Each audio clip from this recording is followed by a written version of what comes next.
sa kanyang panahon.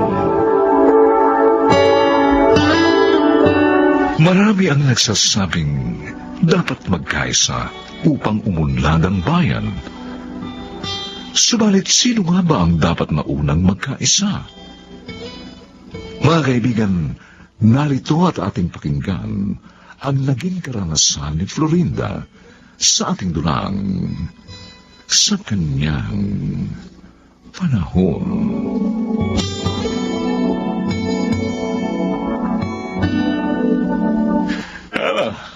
Okay ba ang dinner natin, Emil, Arthur? Oo, Miguel. Ang dami nga naming nakain ni Arthur. Naku, sigurado mag-iisip na naman ang hindi maganda si Celine kung saan ako naghapunan. Huwag ka na kasi mambabae pa, Arthur. Mabalik tayo sa pinag-uusapan natin, no? Alam niyo kung mananalo ang partidong itatatag natin, ha?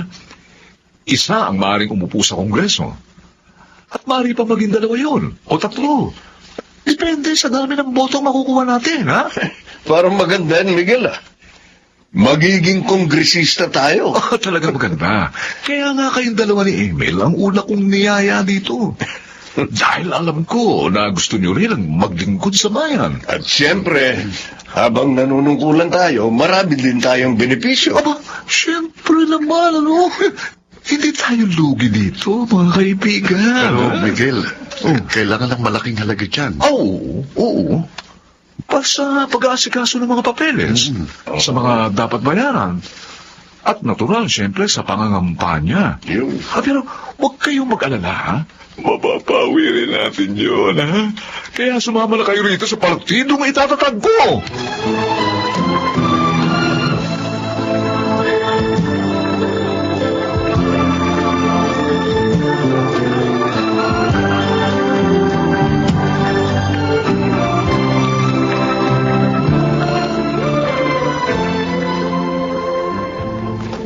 Heto nang hinihingi mong tsaa, Emil. Salamat, Florinda.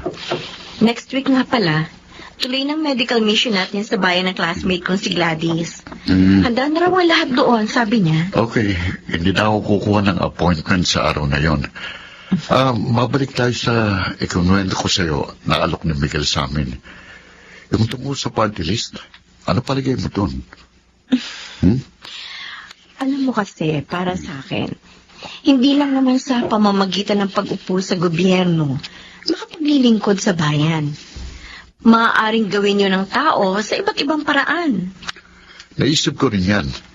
Tulad nitong pagsama sa mga medical mission, isang uri ito ng paglilingkod sa bayan.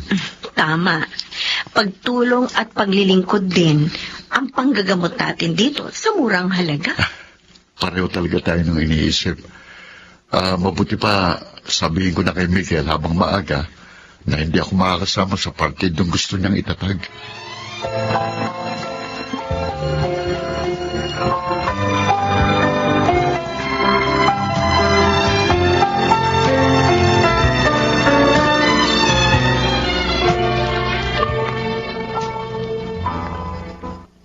Ano? Hindi ka sasama? Bakit naman? Pinipigilan ka ba ni Florinda? Hindi, Arthur. Nag-usap kami ng maayos. Pinag-isipan namin ang mga bagay-bagay at napagkaisahan namin na huwag na lang sumama. Bakit nga? Dahil nakapaglilingkod naman kami sa pamamagitan ng aming mga pagsama sa mga medical mission at panggagamot sa murang halaga. Tumutulong din kami sa isang grupo na nagbibigay ng free online consultation. Pero, parang Emil, mas maganda kung magiging congressman ka. Yung perang inilalabas natin sa paglilingkod, babalik din sa atin. At may tubo pa. Hindi pala tunay ang paglilingkod na hanggang niya. Ano? Arthur. Pahayag ka na. Pasensya na ha. Pero buo ng pasya namin. Hindi na kami sasama.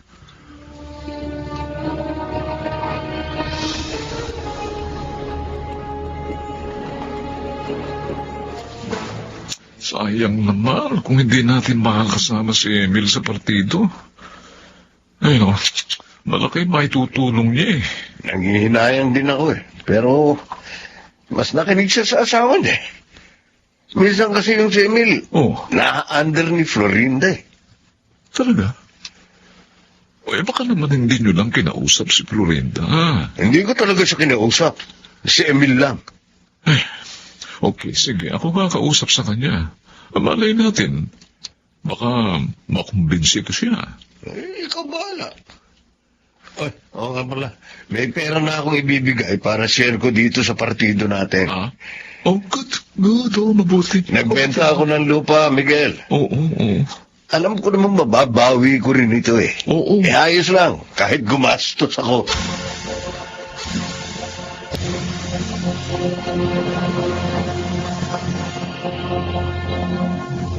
Oh, napasyal ka, Miguel. Oo. May sadya kasi po. Wala si Emil eh. Kumuha ng gamot na ipamamahagi namin sa medical mission namin. Okay. Pero actually, ikaw talaga sadya ko. Ako? Yes. Bakit? Ano ba may paglilingkod ko? Si Emil kasi, umayaw lang sumama sa partido namin. Oo. Nabanggit nga niya sa akin ang tungkol doon. Ganun ba? At napagkaisahan nga namin na wag na rin siyang sumama. Kasi malaking gastos yun eh. Naku, sayang naman, Florinda. Kasi, actually, babalik din sa inyo yun eh. Higit pa ron. Kung magiging matalino lang siya at mahusay dumiskarte. Pero, dahil umurong na siya, naisip ko na, ikaw na lang ang alukin. Ako? Oo. Miguel, hindi ako interesado sa kahit anong posisyon sa gobyerno. Naku, sayang naman, sayang. Isa ka pa namang mahusay na doktora. Masaya na ako sa paglilingkod na ginagawa ko para sa aking kapwa. Sa pamamagitan ng aking panggagamot. Pero, ayaw mo bang maging sikat? Anong malay mo, baka maging presidente ka rin ng Pilipinas balang araw. Ha? Qualified ka eh. Tulad ng mga unang babaeng naging pangulo natin. Pasensya na. Iba na lang ang alukin mo. Florinda naman, parang namang hindi tayo magkakaibigan eh. Magkakaibigan nga tayo. Pero iba ang paniniwala namin eh. Naglilingkod kami, hindi upang sumikat o para mabawi ang anumang hirap. Ginagawa namin ito dahil mahal namin ang aming kapwa. At para makalugod din sa Diyos. Oh my. Wala ka palang kwentang lapitan eh. Tama pala si Arthur, under mo asawa mo, kaya hindi siya sumama sa amin.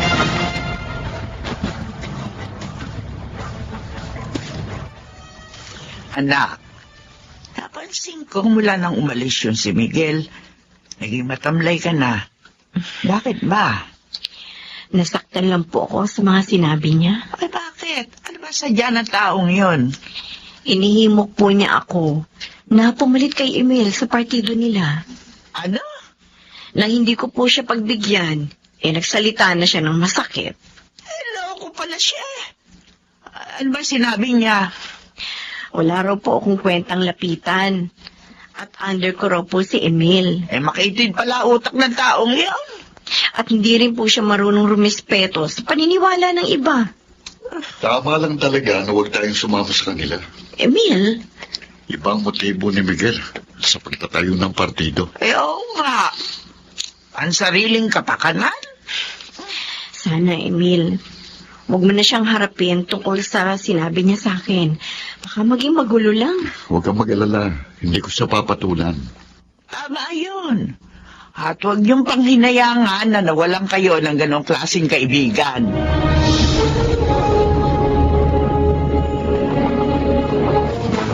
Arthur!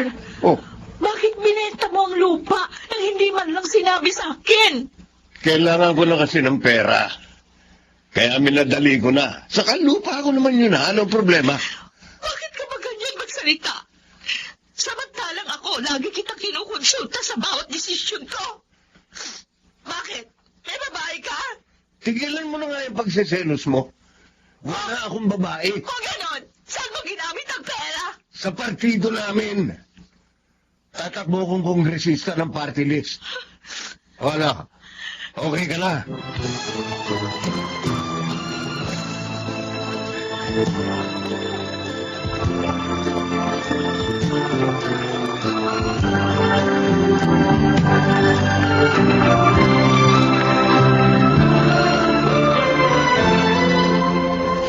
Ano?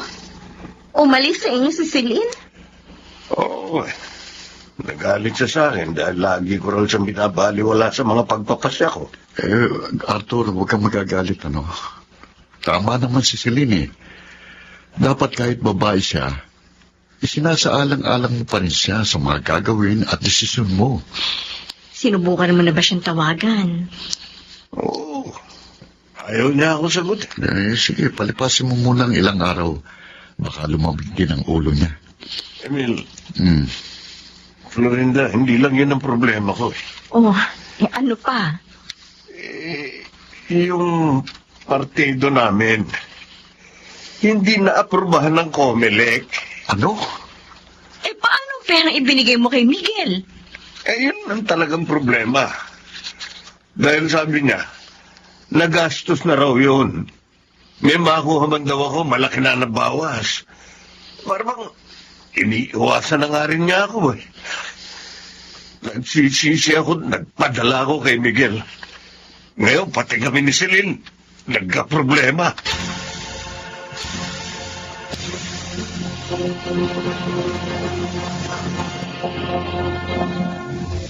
Tungkol ba kay Arthur? Kaya ka nakipagkita sa akin dito sa restaurant, Florinda? Oo, Celine. Maawa ka na kay Arthur. Patawarin mo na siya. Ang dami niya ng problema ngayon. Mas kailangan ka niya. Mabuti sa kanya yon para matuto siya ng leksyon. Celine, mawawasak ang pamilya ninyo kung gagantihan mo ang asawa mo. Gusto mo ba mangyari yun? Florinda, Oo, nagkamali si Arthur. Pero tayo mga babae, dapat matuto rin tayong umunawa sa ating mga kabiyak. Lalo na sa panahong kailangan nila tayo.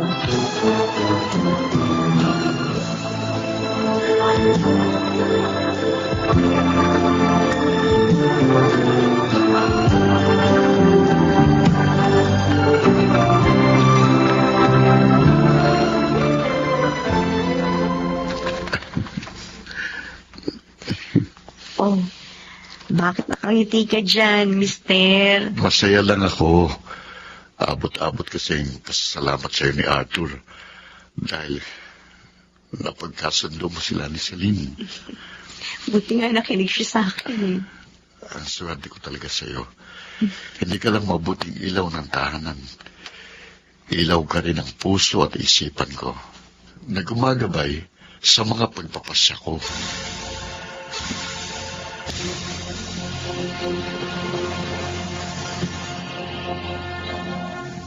Sa kanyang panahon, may pagkakataong ang mga sakripisyo ng isang ina ay nawawala ng saysay. Sapagkat yun ay dahil sa mga anak na nagiging rebelde sa mga magulang at nawawalan ng respeto. Ito ang naging karanasan ni Lawrence sa ating dulang sa kanyang panahon. Lito, eto na notebook mo. Thanks ah. Okay lang, Nato. Dapat kasi hindi na kayo nag-aaral eh. Nahihirapan patuloy kayong dalawa. Lawrence, kaya ko maglakwatsa. Pero ang huminto sa pag-aaral, hindi no. Di bilambo ko ng tatay ko pag ginawa ko yun. At tatala ka naman ako ni inay mula umaga hanggang gabi. Mali naman kasi na huminto tayo ng pag-aaral. Dapat nga, magsikap tayo habang nariyan pa ang parents natin at inaalalayan tayo. Naku. Nag-sermon na naman si Father Lito. Oo nga. Change topic na lang. O ano, pupunta ba kayo sa party ni Bogs bukas? Aba, siyempre, may toma yata dun. Ikaw, pupunta ka. Oo naman. Nakapagdahilan na ako kina inay at itay. Ako, hindi ako makakapunta eh. Kasi, may deliver si Tay. Sasamahan ko siya. Naku, yan ang hirap na kasama ang mga magulang eh. Laging may kontra sa gimmick.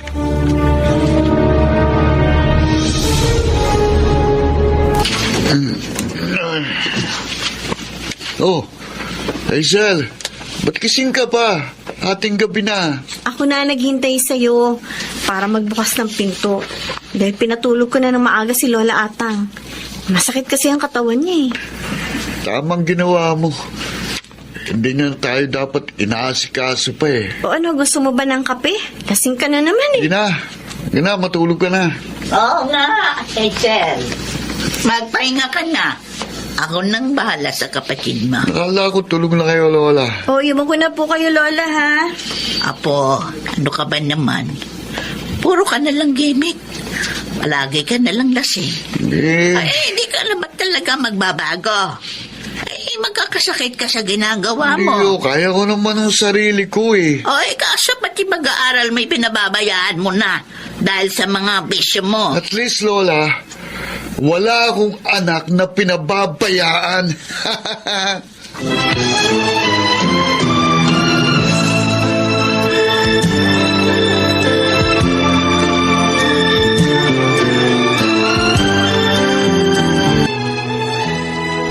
Anak, ngayon alam ko na.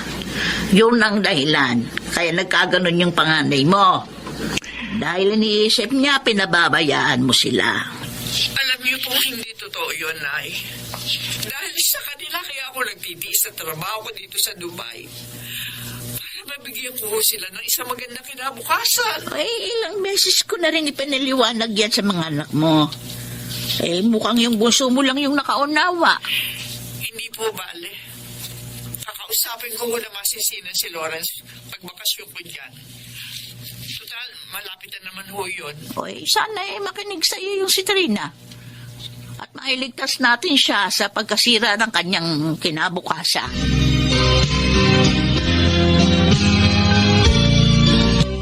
At ang sabi ni Lola Atang, 2 months na magbabakasyon si Inay dito. Oo, saya, di ba kuya? Matagal natin makakasama si Inay. Paano naman magiging masaya? May darating na kontrabida. Kuya Lawrence naman, bakit ka ba ganyan magsalita sa nanay natin? Alalahanin mo galing sa kanyang perang kailangan natin. Ano ba nangyayari naman sa'yo? Bakit may galit ka ba kay Inay? Kung tutuusin nga, siya ang dapat na magalit sa'yo eh. Dahil pinababayaan mo ang pag-aaral mo. Sinayang mo yung mga gastos niya. Tigilan mo nga ako, Hazel. Alalahanin mo ha, mas matanda ako sa'yo. Salita ka ng salita, wala ka namang nalalaman.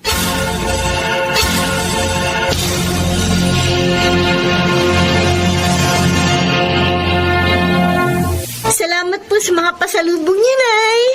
Nagustuhan ko po. Ay, anak, ako rin. Nagustuhan ko yung damit at yung pabagong bingay mo. Kaya lang, gumastos ka pa ng gusto. Masaya po akong gawin yun sa inyo, Inay. Oh, Lawrence, anak. Abay, bakit hindi mo binubuksan yung mga pasalubong ko sa'yo? Mamaya na lang. May lakad pa ako eh. Diyan na kayo. Ay, Lawrence, po. Kadadating lang ng nanay mo, ay alis ka na agad. Di na kayo pinansin, Lola. Nako. Kuya talaga nakakainis. Baka talaga malaki ang tampo sa akin ni Lawrence. Huwag ka nang gumimik na to. Mag-review na lang tayo para sa exams bukas. Ano? Wala ka namang makakasama eh. At yak, hindi na darating si Lawrence. Dahil dumating si Aling Trina galing abroad. Diyan ka nagkakamali, Lito. Uy! Ito na ako. Eto na nga si Lawrence. Ako pa. Dito. Dumating na, oh. Lala, solve na. Bakit mo iniwan nanay mo? Hindi ka ba sabik na makasama siya? Mas magiging masaya ako sa gimmick na pupuntahan namin ni Nato. Kaya ikaw sumama ka na rin.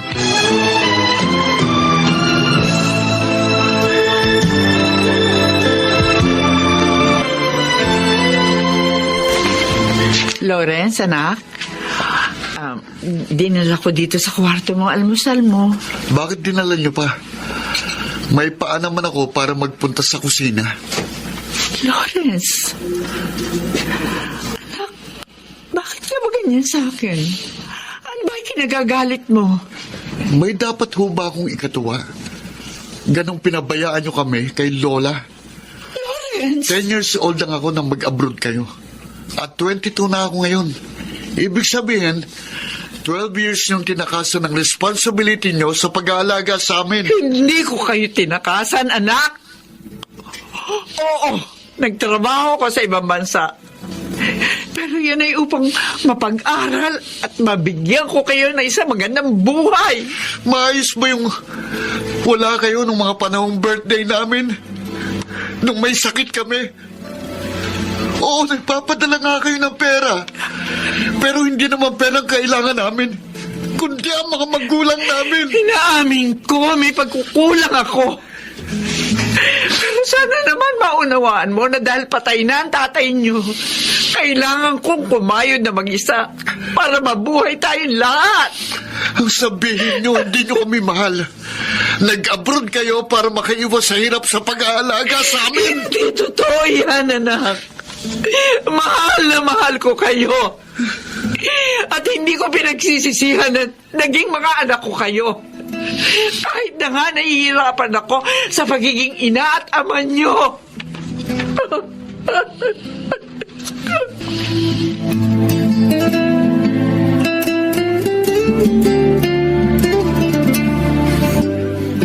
Nay, Oh. pupunta lang po ako sa mall na malapit dito sa atin, no? Bakit, anak? Susurpresahin ko po si Lawrence sa birthday niya. Bibilan ko siya ng regalo. Nako, tanggapin kaya niya yun. Galit nga siya. Gusto ko pong makabawi sa pagkukulang ko sa mga anak ko, inay. Lalo na po kay Lawrence. Ang akala ko dahil lalaki yung panganay mo, hindi siya magiging mapaghanap. Mali pala ako. Mas naging mapaghanap siya sa iyo kaysa kay Hazel. Kaya nga po hindi ko siya magawang saktan eh. Dahil alam ko may kasalanan din ako. Sana mawala na pagdaramdam niya para makabawi naman ako. Palagay ko, mangyayari lang yon kung hindi ka na mag-abroad. Inay? Oo. Ay, malaki na yung mga anak mo, Trina. May sapat ka ng ipon. Kaya sa tingin ko, panahon na para sila naman ang iyong asikasuhin.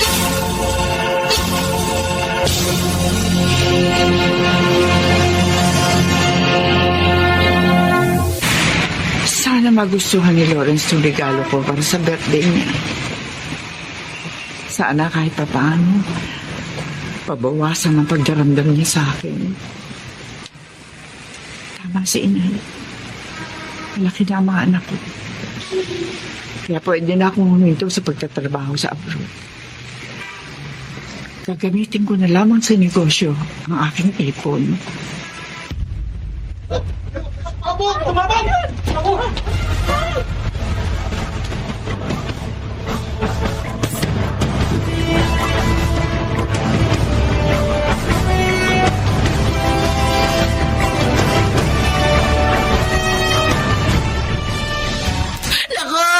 Sala po, kailangan pumunta tayo sa mall na yon.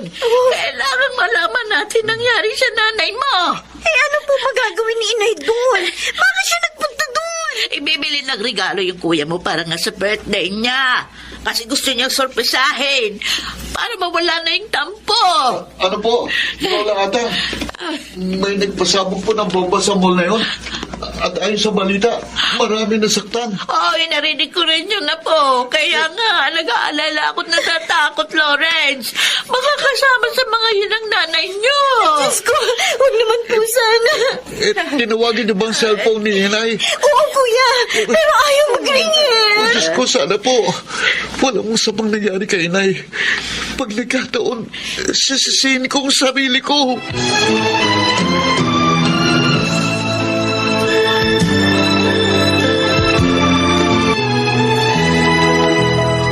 Nay, sana walang masamang nangyari sa inyo. Sana sa ibang mall kayo nagpunta. Pangako po, makaligtas lang kayo. Magbabago na po ako. Flores? Ah, Anak? Nay! Hoy, Nay! Nay, salamat! Ligtas kayo, Nay! Salamat! Saan, anak? Sa pagsabog doon sa mall? Opo, kasi sabi ni Lola, doon daw kayo nagpunta. Ay, oo, totoo yun, anak. Ang dami nga na disgrasya. Kasi nga, ibinili kita na regalo. Tapos, may sumabog. Pero nakalabas na ako noon. Kaya hindi ako napasama sa mga nasaktan. Salamat sa Diyos. Yung ba ang dahilan? Kaya ka umiiyak? Opo, Nay. Ay, Nay, ayoko pong mawala kayo sa amin. Mahal na mahal ko po kayo.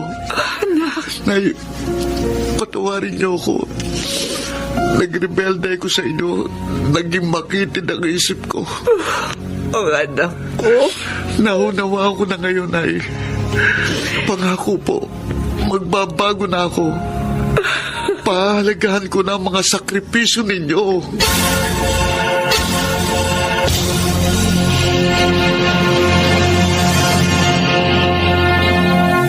Sa kanyang panahon,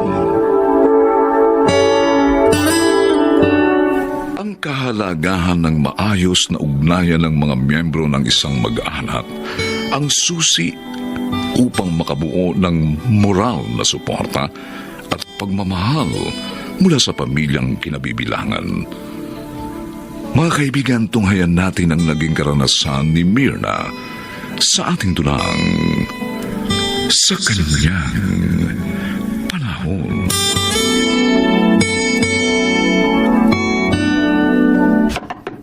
Hilda!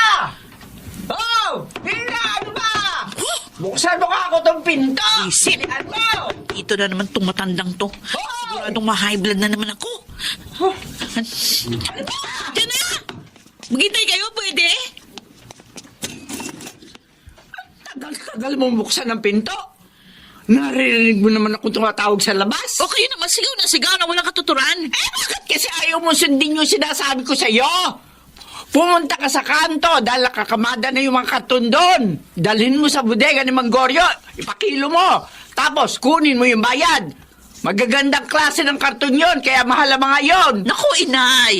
Dekada 80 pa yung sinasabi niyong bilihan ng kanto sa kanto. At si Manggoryo, dekada 90 naman, nung mamatay dahil sa diabetes. Ay, bakit ba naman kasi ayaw mo akong paniwalaan Nagkukunwali lang kasi kayo nag-uunyanin. Pwede ba? Umalis-alis na nga kayo dito? O gusto niyo bang hilahin ko kayo palabas? Sige na, umalis na kayo! Pikot na ako sa mga kalokohan niyo! Iwan niyo na ako!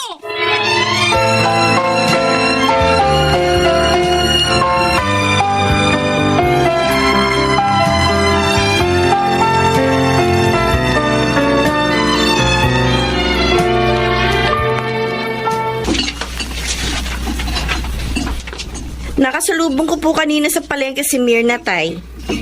Iyak na naman ang iyak. Ginulo na naman daw po siya ni Chiang Maria dun sa tinitirhan niya. Hindi ko na rin alam kung paano pagbabatiin ang mag-inang yan. Masyado ang galit nila sa isa't isa. Halos isumpa nila ang bawat isa. Habang dumaraan ang mga araw, parang lalo naman pong tumitigas sa mga kalooban nila. Hanggat hindi sila umaamin sa kanilang mga pagkukulang, hindi talaga sila magkakapatawaran. At ang masama niyan, baka makamatayan pa nila ang puot nila sa isa't isa.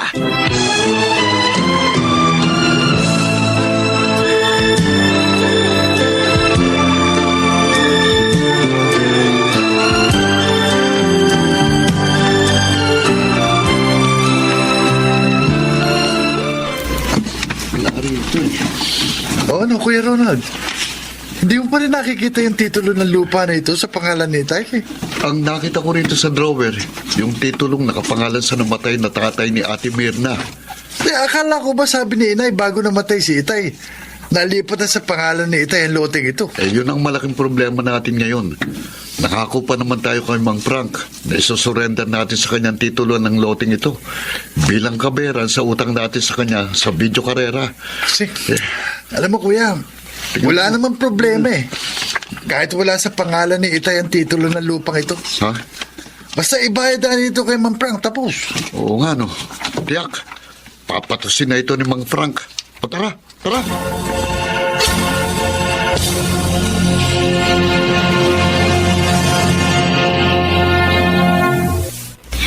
Hanggang kailan ba ninyong titikisin ang isa't isa ni Tiang Maria, ha, Mirna? Kahit paano, apektado kami ni Itay sa mga nangyayari sa pagitan ninyo mag-ina.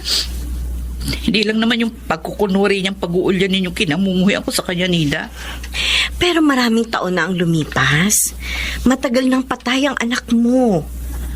Baka pwede mo nang ibigay sa kanya ang iyong kapatawaran. Hindi maburas sa isip ko yung nakaraan. Nung itinirik ng anak ko ang mga mata niya dahil sa taas ng lagnat, humingi ako ng tulong sa kanya, tinalikuran lang niya ako. Wala daw siyang pera. Samantalang nagkakamal siya ng pera ng panahon na yun dahil malakas ang negosyo niya sa pamimili ng mga karton sa kanto. Basta ako, ha. Ipagdarasal ko pa rin ang pagkakasundo ninyo mag-ina. Kung hindi niya kami tiniis ng anak ko nung oras na yun, sana hindi namatay ang anak ko sa aking mga bisig. Baka naitakbo ko pa siya sa ospital. Sana bakal ng mga panahon na yun ikasakasama ko at mabubuo kami ng pangarap ng aking anak. Nauunawaan naman kita sa parting yun, Mirna. Dama ko ang nararamdaman mo. Tsaka hindi niya dapat ginawang batayan yung pagiging dalagang ina ko. Para itakwil din niya ang aking anak. Dahil kung meron mang dapat na lumingap sa amin, nung mga sandaling yun, walang iba kundi siya. Dahil siya ang aking ina, dugo niya ako at laman.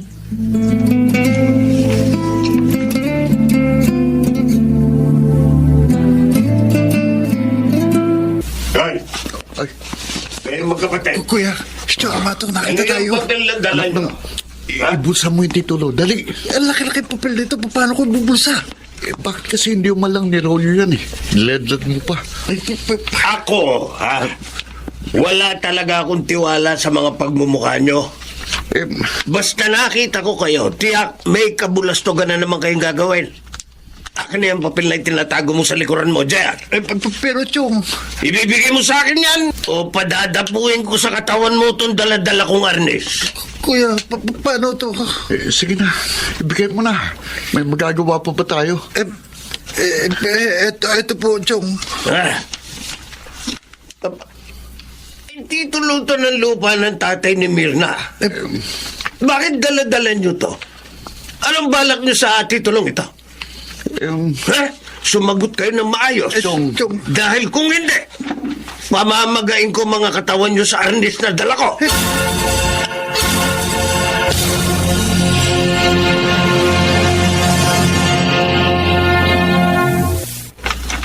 Kung kailan lang yung pensyon na nasa ATM ng Tiang Maria mo ang isinanla ng mga mokong na yon.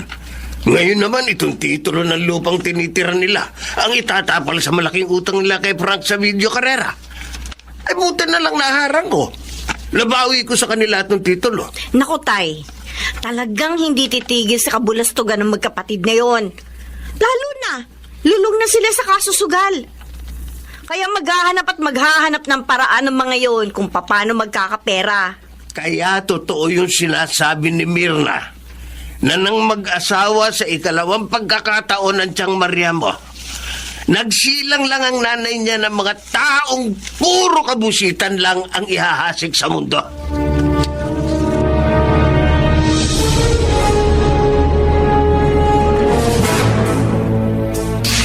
Ano ba yan? Bakit ba? Sabi na tigilan niya yung paglalaro ng palobo sa kalsada eh. Akin na nga yan! Akin na! Teka! Bakit dito na pagpapalobo ko? Pupunta ko niyan! Ano ba yan? Hindi ba kayo nakukutya sa sarili niyo? Sa ginagawa niyong pagkukunwari, inay? Dapat ipaglalaro ng palobo, pinatulan niyo na para lang ipakita nag-uulyanin na nga kayo? Na nag-iisip bata na kayo? Inaamin ko. Nagkukunwari lang ako nag-ulyan eh. Nagawa-gawa ko lang yung karton sa kanto. At oo, pati na itong paglalaro ko ng palobo. Dahil alam mo ba kung bakit ko ginagawa ito, Mirna? Ha? Alam mo ba kung bakit? O di ngayon, umamin din kayo sa mga kalokohan nyo. Ginagawa ko ito dahil gusto kong pansinin mo ko. Na makasakali kapag nakita mong ganito na ang kondisyon ko, mapatawad mo na ako. Pagod na ako sa pagkikipagtagisa ng galit sa iyo, Mirna. Hanggang kailan mo ba ako mapapatawad sa mga pagkakamali ko? Hirap na ang kalooban ko. Ayoko na. Hindi ko na kaya. Kayanin nyo. Kayo nag-umpisa niyan. Kung ano man yung sakit ng kalooban na dinaranas nyo ngayon, dapat nyo lang yung maramdaman.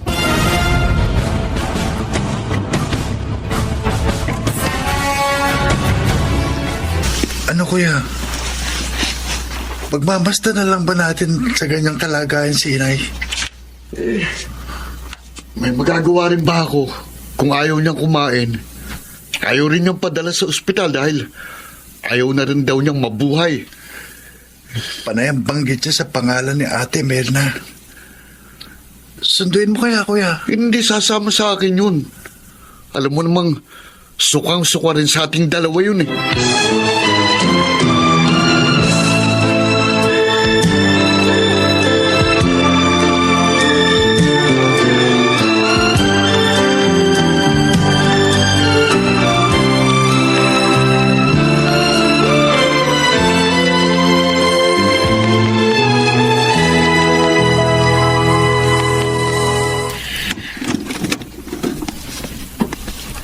Mirna?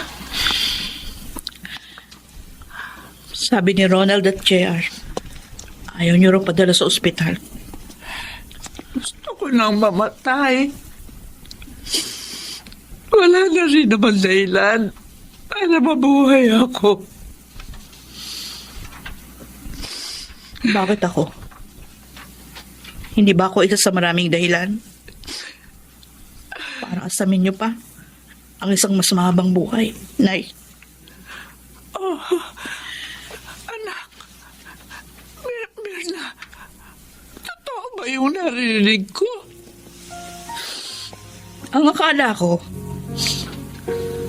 ang hindi ko pagpapatawad ang magbibigay ng hustisya sa mga sakit na naramdaman ko sa mga nangyari sa pagitan nating dalawa.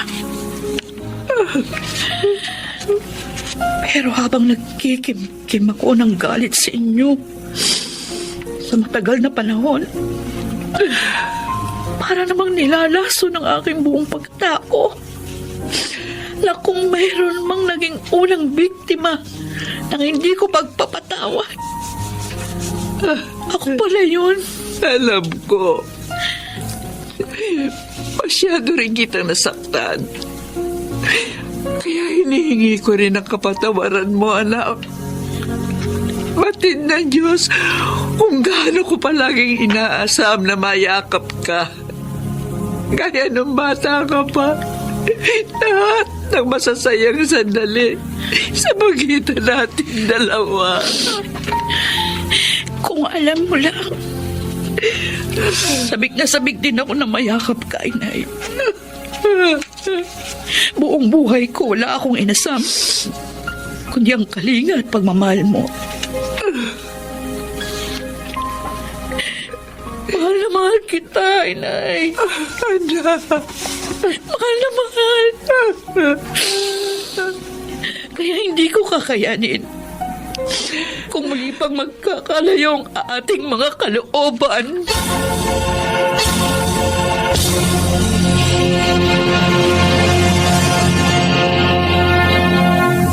Sa kanyang panahon, ang kawalan ng pagkakontento at pagiging sakim ay nagiging dahilan ng maraming kaguluhan.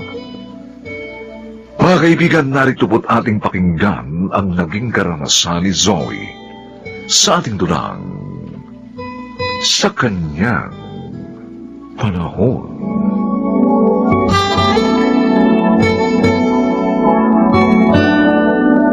Narito na po ako, Attorney Bellarmino. Anong ginagawa mo dito, suwail na babae? Ate Eloisa, Ako ang tumawag sa kanya, Eloisa. Attorney, bakit mo ginawa yun? Dahil kailangan narito din siya sa pagbasa ko ng nasa testamento ng mga magulang ninyo. Suwail yan. Nakalimutan mo na ba? Bago namatay sina Zoila at Alfonso, napatawad nila si Zoe. Attorney, babasahin niyo na ang testamento ni na Mama. Pero, 1 month pa lang nakakaraan nung pumanaw sina Mama at Papa. Iyon ang nakasaad sa kanilang huling pilin. O, sige na. Basahin mo na para matapos na to. Daming satsat. Madali lang naman ito. Dahil ang nakalagay dito, hahatiin ang pantay sa inyong dalawa ang kabuhayan nila Zoila at Alfonso. Ano? At bakit hati? Hindi dapat bigyan ng babaeng yan dahil sinuway niya sina Mama at Papa. Nagpakasal siya sa lalaking ayaw nila. Ate, natanggap na nila si Jim. Ay, sana naman, huwag ka na magalit. Tumigil ka. Attorney, hindi tama ang nakalagay dyan. Mali yan. Wala akong binago sa nakasulat, Eloisa. Makabubuting sundin mo na lamang ito para hindi na magkagulo. Hindi! Hindi ako papayag! Maghahabol ako sa korte!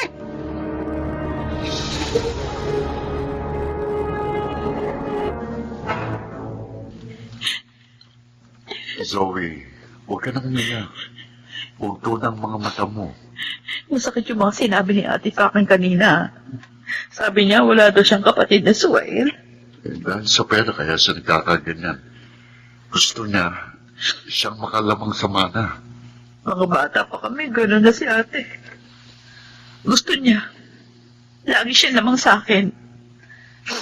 Alam mo, Jim, kung pamimiliin ako, hindi bali na wala akong mana. Basta buhay lang ang mga magulang ko. Hindi ganun ang ate mo. Kaya maghanda ka na lang kapag nagkabul siya. Sana huwag na kumantong doon. Dahil nakakahiya sa mga tao. Dahil magkapatid kami.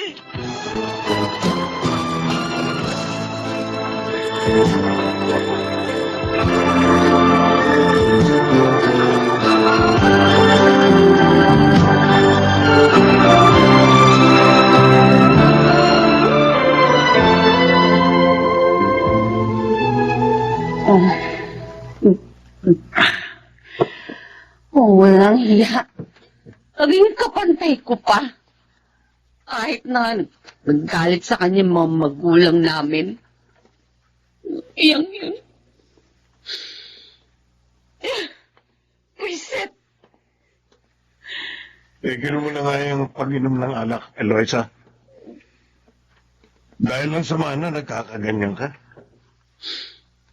Hindi basta pera yun, Nathan!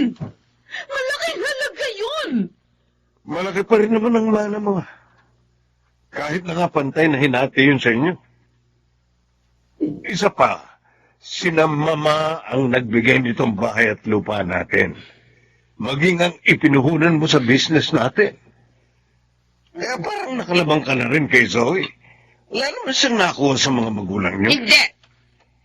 Dapat nga hindi siya pamanahan eh. Ano ka ba naman? Hindi maaaring gusto mo. Kahit pa ang hukuman, hindi ka ayunan. Dahil kapatid mo si Zoe. Gagawa ako ng paraan upang masunod ang gusto ko. Tandaan mo yan!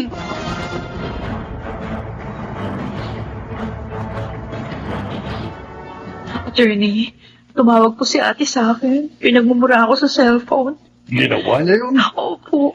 Kahit naman noong pa, attorney. Masama na ugali niya si Eloisa eh. Mataray. At mayroong pagkasakim. Nagbanta rin po siya laban sa akin, Manang Adela. Sabi niya, hindi ko rin pakikinabangan ang mamanahin ko. Ano? Oo. Hindi siya dapat magkaganon. Mabuti at binigyan siya ng manang pantay kay Zoe. Oo nga. May kung tutusin, siya ang walang karapatan sa kabuhayan ni na Alfonso at Zoila. Oh, Manang Adela, ano pong ibig niyo sabihin? Sa palagay ko, dapat na nating sabihin kay Zoe ang lahat, Adela.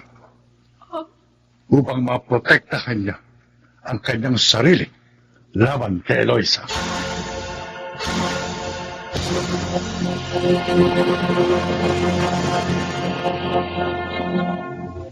Anong kailangan mo, Eloisa? Pinuntahan mo pa ako rito sa bahay mo. Diretsahin na kita, attorney. Gusto kitang alukin. Alukin? Ano? Bibigyan kita ng 10% sa kayamanan ni na mama at papa. Gawan mo lang ng paraan na mawalan ng mana si Zoe.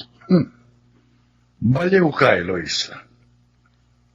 Hindi ko magagawa ang gusto mo. Ano? Dapat nga pasalamat ka pa. Dahil pinamanahan ka. Kahit na nga, ampun ka lang. Hindi. Anong pinagsasabi mo? Hindi totoo yan. Nasa akin ang adoption papers mo. Ipakikita ko sa'yo kung gusto mo. Sinungaling! Sinungaling ka! Sinungaling!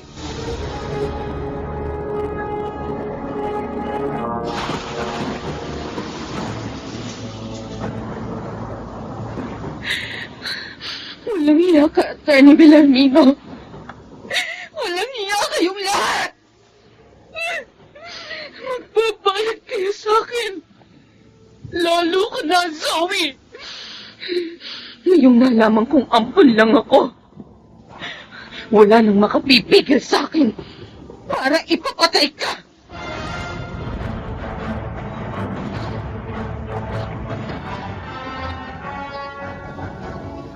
Oh, bakit tanghali na nakahiga ka pa? Sabi mo kahapon na alis ka ngayon na maaga. Nilalagnat ako, Nathan. Masakit ang katawan ko. Bukas na lang ako aalis. Pareho pala tayo ng nararamdaman. Ha? Ikaw naman kasi, nagpaulang ka pa nung makalawa.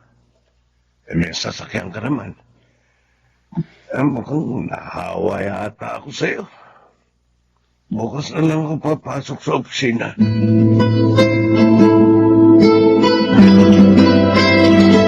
Oh, eto na pong merienda natin, Jim. Manang Adela. Oh, salamat, Iha. Ay naman, pinamerienda niyo pa ako. Ako nag-bake niyan. Manang. Masarap po mag-bake itong miss ko, Manang. Balak nga niyang magbukas ng bake shop. Ay, maganda yan. Hoy, sana naman kunin niyo na lang ako dito sa inyo. Ha? Hoy, kasi nalulungkot ako daw sa bahay niyo, Zoe. Okay. Sige, Manang. Dalawin niyo na lang po once a week yung bahay. Ay, salamat. At teka, kaya nga pala ako nagpunta rito para ibalita sa inyo ang nangyari kina Eloisa at sa kanyang pamilya. Bakit po, Manang? Ano po nangyari? Ay, nagka-COVID silang mag-asawa. Ha? Oh, Diyos ko. Ano na palagay nila ate ngayon, Manang Adela? Sabi ng katulong nila nang tawagan ako, nandoon daw sila sa ospital. At siya lang ang nag-aalaga doon sa pamangkin mong 3 taon pa lang. Awa naman sina ate. Jim, Zoe. ipagdasal natin na sana makaligtas sila sa mapanganib na sakit na yun.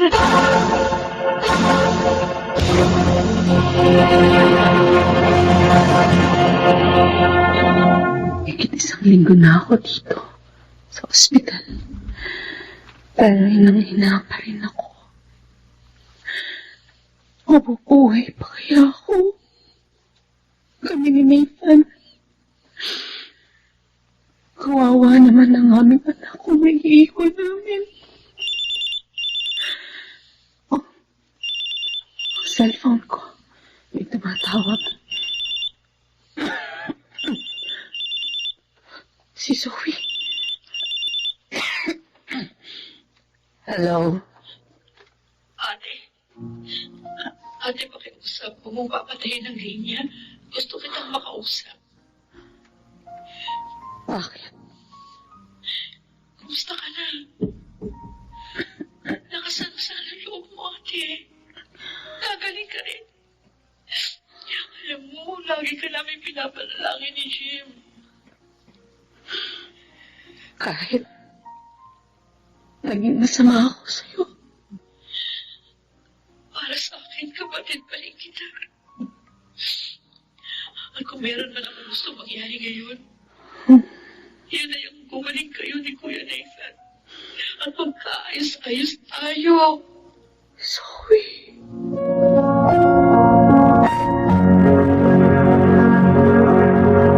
Zoe, love, saan ka pupunta? Kina Ate Eloisa, love. Dadalawin kong pamangkin ko. Dadalang ko rin sila ng pagkain ng kanyang yaya. Ay, sasamahan na kita. Ay, thank you, love. Buti nga. Hindi na ako mag-taxi. Magpapadala rin ako ng pagkain para kina ate at kuya dun sa ospital. Ang bait talaga ng misis ko. Kahit na nalaman kong ampun lang pala ni na mama si ate. Kapatid pa rin ang turing ko sa kanya. At patutunayan ko sa kanya yun. Patuloy ko siyang dadamayan. Lalo na ngayon, may sakit siya.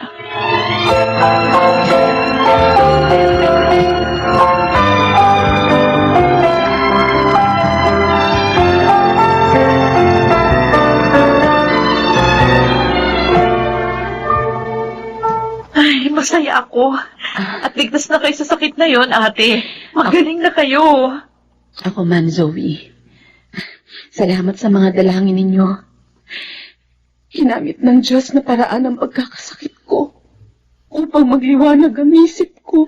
Ate Elisa. Patawarin mo sana ako, Zoe. Naging sakim ako. Hindi na kontento. Pinagbalakan pa kita ng masama. Lalo na nang malaman kong ampun lang ako. Ate. Pero salamat sa Diyos at sa iyong kabutihan. Ngayon, namulat na ako sa mga pagkakamali ko.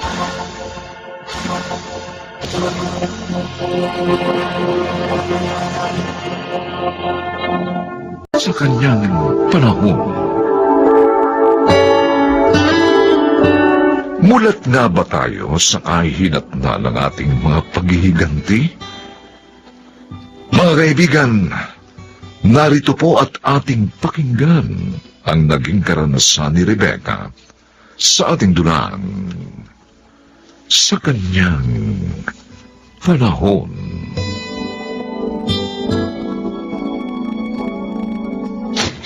Ay! Pumutok na yung panabigang ko. Mga anak na yata ako. Dalawa tayo rito. Nataong bang nakabiyahe na papunta Subic ang tatay mo at si William. Hindi ko alam kung anong gagawin ko. Sandali lang. Masakit na niya dyan ko, Nay. Teka, sandali. Tatawag ako ng taxi para madala ka sa pinakamalapit na ospital. Hindi, ayoko anak sa ospital. Si Rio, sundayin niyo siya. Yan gusto kong magpanak sa akin. Si Rio? Pero anak, Narinig niyo sinabi ko, di ba? Puntahan niyo na si Rio. Sabihin niyo, mang-anak na ako. Sabihin niyo, wala akong gustong magbalak sa akin. Kundi siya!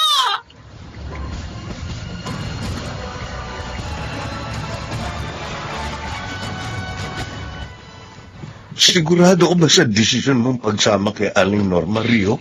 Pumutok na ang panabigan ni Rebecca Milan. At habang humahaba ang oras pagkaputok ng panabigan, posible ang panganib ng impeksyon sa sinapupunan at sa sanggol. Kaya kailangan puntahan ko siya agad. Ewan ko ba, kinakabahan kasi ako sa... Hindi ko maintindihan eh. Dahil sa gagawin mong pagpunta kina Rebecca. Aalis na ako. Mahalaga ang bawat oras. Tatawagan na lang kita ano't anuman.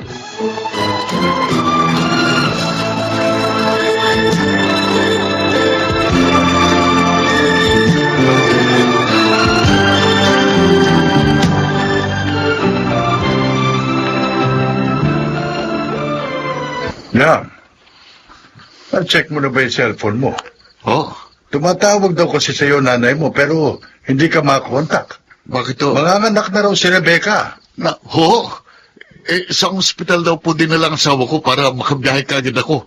At doon na ako tutuloy, tay. Ayaw nga raw magpadala sa ospital. Oo, Pilit daw na pinatawag sa kanya si Rio. si Rio. Oh, Pero hindi dapat sinunod ni nanay si Rebecca. Alam naman nating pabago-bagong emosyon ng asawa ko. Lalo na ngayon nagle-labor na siya. At lalong hindi dapat si Rio magpaanak sa kanya.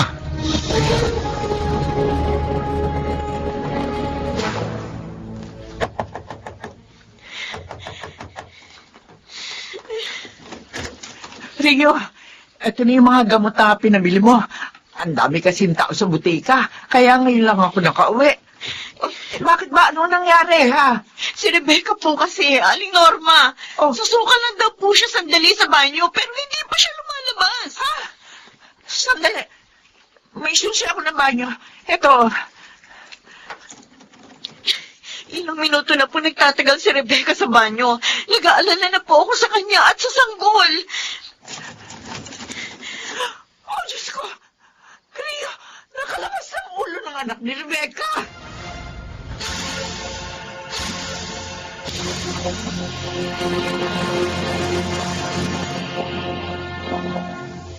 Ay, salamat sa Diyos. Karaos na sa panganak ang kaibigan mo, Rio. Pero, nagiging kulay asul po ang baby, Aling Norma. Kailangan po natin siya dalhin sa ospital. Sabi mo kanina pagkasilang niya, maayos naman ang tinik ng puso Hindi niya. na po tayo pwedeng magkasiya ng oras. Tumawag po kayo ng ambulansya. Kailangan madala po natin ang baby sa ospital.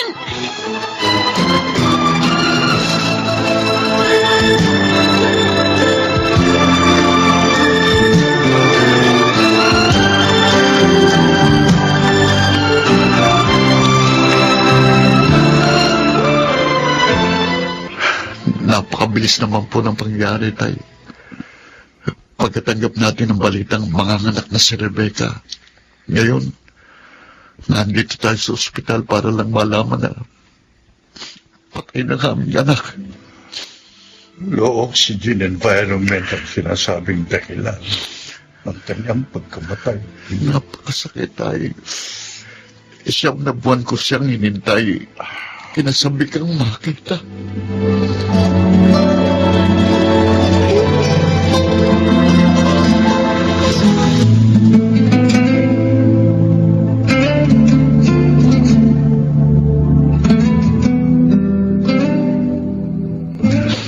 Wala naman akong hinangad ng mga oras na yun, kundi ang mapaanak siya ng maayos, Milan. Sasampahan ka raw niya ng kasong negligence na nagresulta sa pagkamatay ng bata. Alam ng Diyos, malinis ang konsensya ko. At kahit siya, maging sa sarili niya, alam niyang wala akong kasalanan sa pagkamatay ng kanyang anak.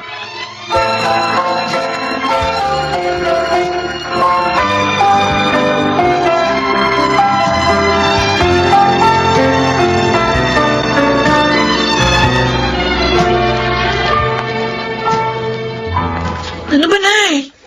Magbabanyo ako. Bakit nakaharang kayo dyan sa dadaanan ko? Nung araw ng panganganak mo, hindi ka totoong nasusuka. Sinadya mo ang pagkukulong sa banyo. Sinadya mo magtagal sa loob. Para kung ano man ang mangyari sa iyo at sa sanggol na isisilang mo, pananagutin mo si Rio. Pwede ba? Namatayan na nga ako ng anak ko. Ano-ano pa yung binibintang nyo? Tapos si Rio pang kinakampihan nyo? Kilala kita, Rebecca. Mula sa pagiging suwail mo at bengador mo. Alam kong pinagplanuhan mo ang paghihiganti labang kay Rio. Bakit? Masama bang maningil ng atraso? Kailangan mo sabihin ang katotohanan. Dahil kung hindi mo malalampasan ang lahat ng ito. Hindi ka makapagsimulang muli. Tay, ano pong katotohanan ang dapat sabihin ni Rebecca? William?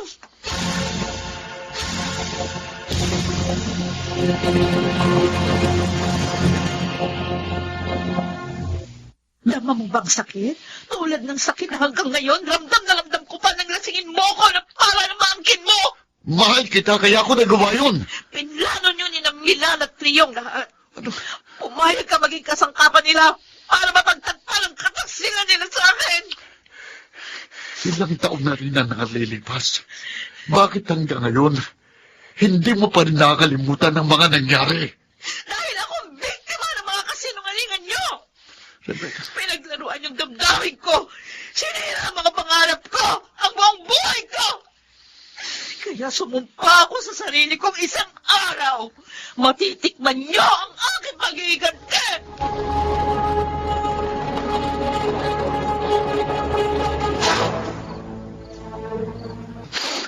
Kailangan ni Rebecca ng tulong.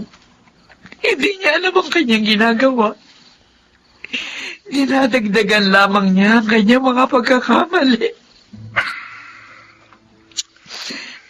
Sinisikap naman natin siyang imulat sa katotohanan.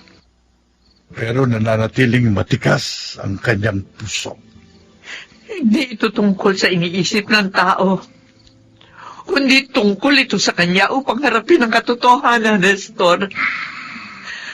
Para na rin sa katatahimik ng kaluluwa ng kanyang anak.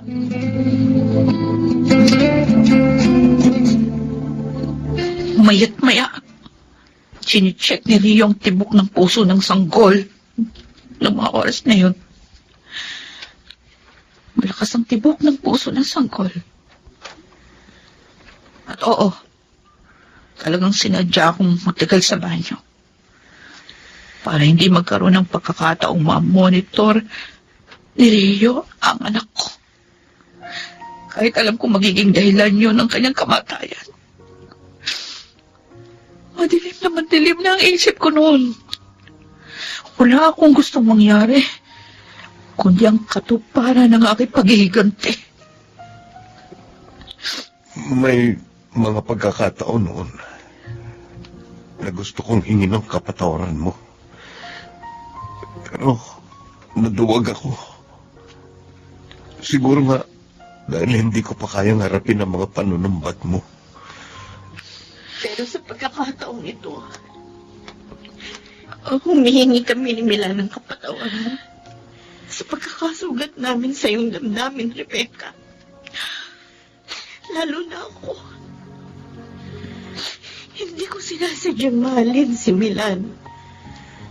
Basta na lamang nangyari. Gusto ko na lamang naramdaman.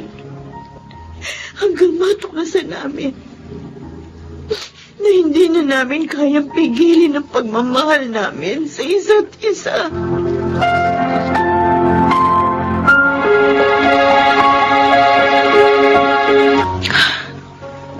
Bakit ganun, Nay?